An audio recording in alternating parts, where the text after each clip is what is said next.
All right, flip the page.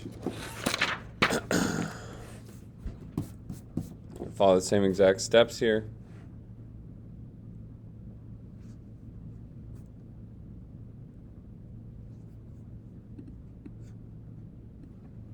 Drawing a box. Very, very top line, just barely touches the top of the sword.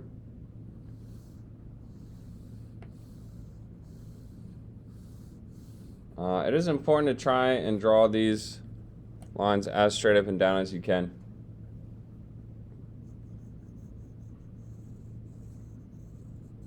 It's a little tricky. You got to pull from the shoulder.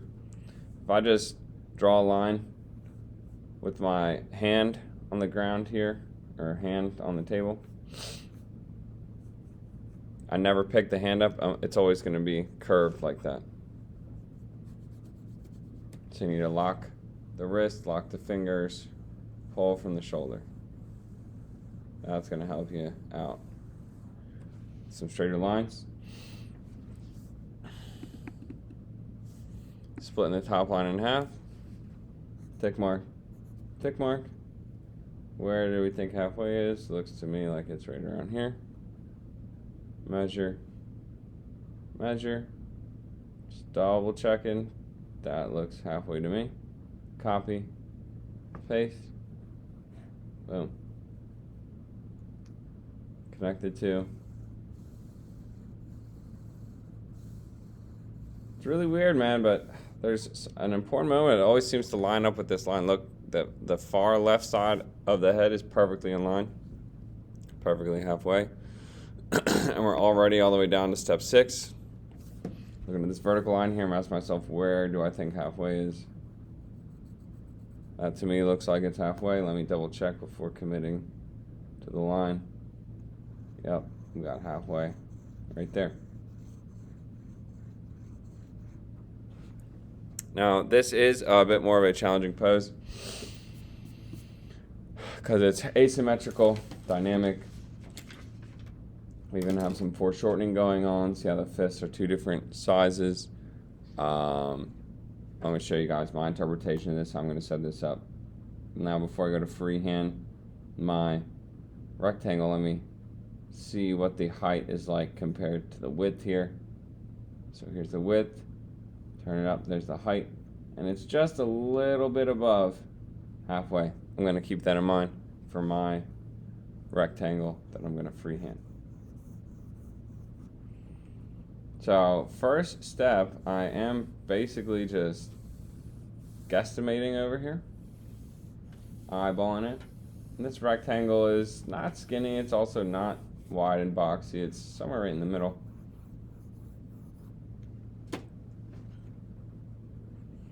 Kind of like the proportions of a piece of printer paper.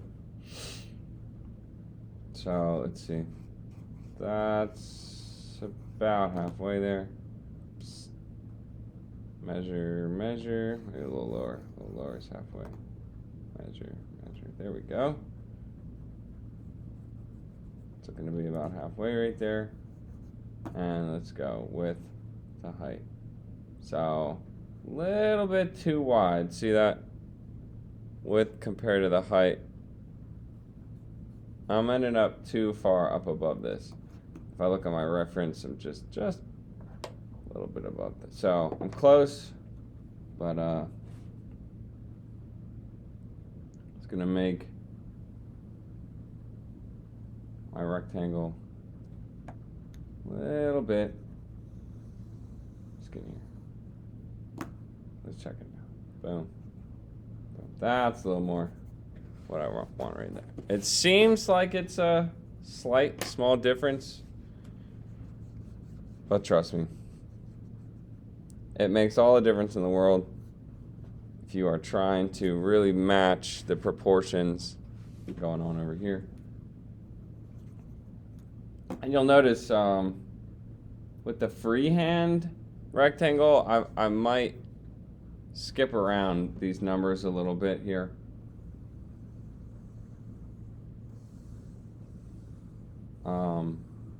These numbers, this step-by-step process, it's just a guideline. It's not like the word of the law or anything. But the main thing is drawing on the reference first, measuring what's happening here first. So let's look and see what's going on with the head to the height here. This is final step.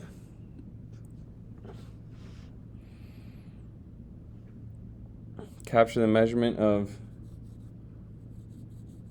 the head, the height of the head. There we go. Drawing it on all the way down here. 1, 2, 3, 4, 5.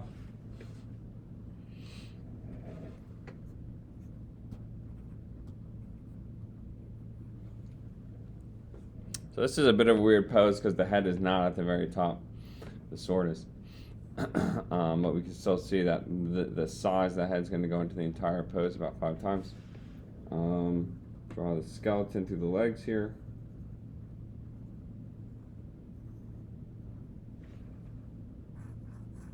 Look at that. The ankle lines up with the knee, the other leg.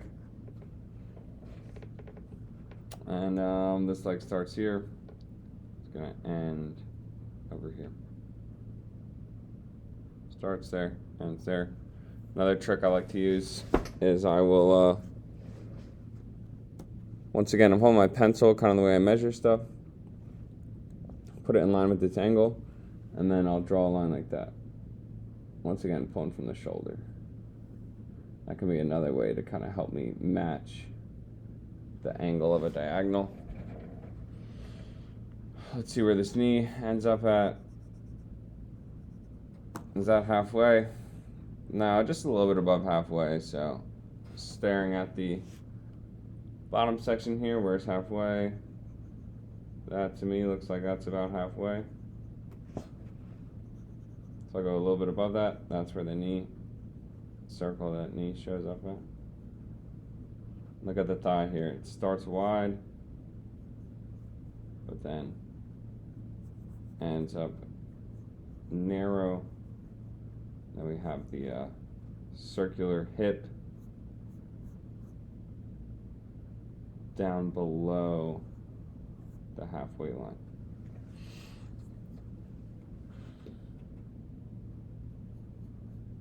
And then we pretty much have this rectangle shape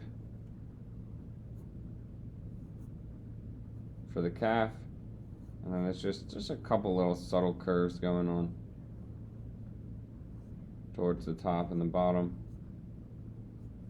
This is that boot shoe looking shape here. Over here we have the other start of the other hip. See, it's just a little bit over from that vertical line. This knee comes down a little bit and it's in from the outside here. We got a little bit of space here. Match the angle with the pencil. Angle with the pencil, pull the line. Watch this. Once again, I'm going to match up the angle with the pencil. Bring it over here, pull the line. We already figured out the knee is in line with the ankle. So when the foot's going to be coming out like that. Let's see what's going on with the upper body here. Got this S curve for the spine. Something like that. We gotta keep a little bit of a gap up here. So to me, it looks like the top of the head's gonna be around here. Let's see what's going on at the bottom of the head. Where that jaw is at. So the jaw ends a little bit below halfway. So just staring at the top section here where it's halfway. That to me looks like it's halfway, and then just a little below that is where the jaw ends. So, and we can see the far left side of the head is in line with this center line here. So, size of the head, extremely important. And we can double check, make sure it goes into the entire pose 5 times. 1, 2, 3, 4, 5.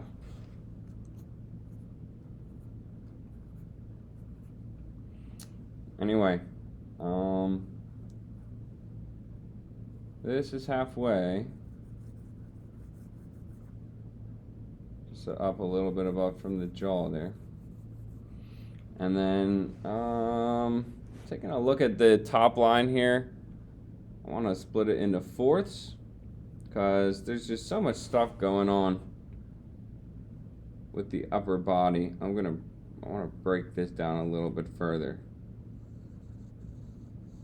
I already know where halfway is, just a tiny little bit up from that jaw, and then go across the top line, break it into fourths here. Anytime that there's like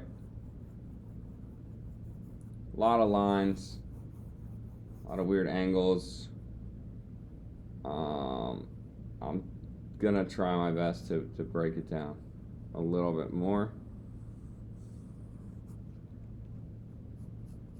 And hopefully more things line up with the grid. Like we can see the sword is in line with this one over here. So, you know, this would be like the quarter line, this is the 3/4 line, this is the half line.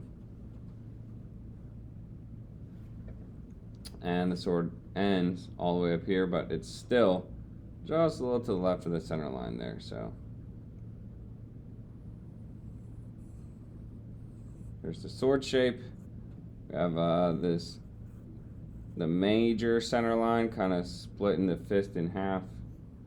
So we can draw an oval shape for the fist here.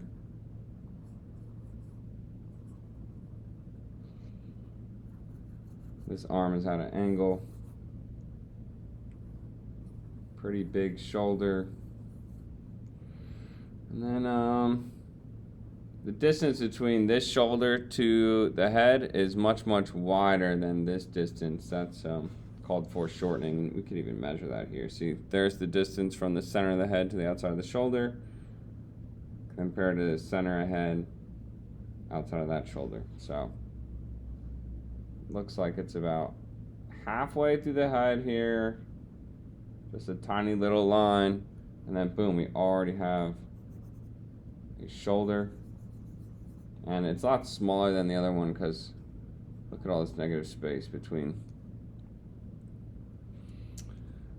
the box and this shoulder on this side of the composition. So then that's going to distort these chest plates as well. The chest plate over here is tall and skinny versus this chest plate, which is very flat and wide out to the side here. And that's pretty much it. You know, going back through, adding tons of details.